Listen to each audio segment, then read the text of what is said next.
Welcome back to my channel. Today I'm going to show you how to make this delicious cup of hot chocolate.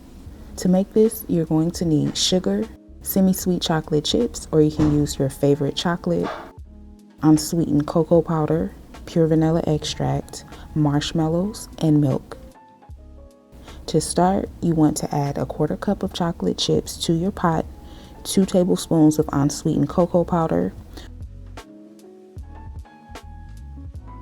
1 tablespoon of sugar, but if you like your hot chocolate really sweet, you can add a little more, and it should look something like this. Once you've added all of those ingredients to the pot, mix everything up. So I'm going to make this on my countertop here. I have my little hot plate and I'm going to hook this up. I'm adding in 2 cups of milk, 1 teaspoon of vanilla extract, and I will whisk to mix everything together, making sure there are no lumps in the hot chocolate.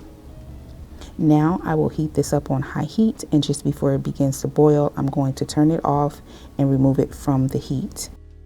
I will use my silicone spatula just to gently scrape the bottom of the pot to ensure there's no chocolate sticking.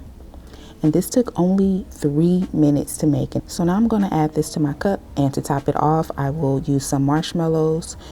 Whipped cream makes a great topping as well, so I recommend you give it a try if you have some on hand. This is the perfect drink for this cold winter weather. You can have this any time of the day to warm you up and keep you cozy. So try this recipe and let me know what you think in the comments. For more easy recipes like this, I will catch you in my next video.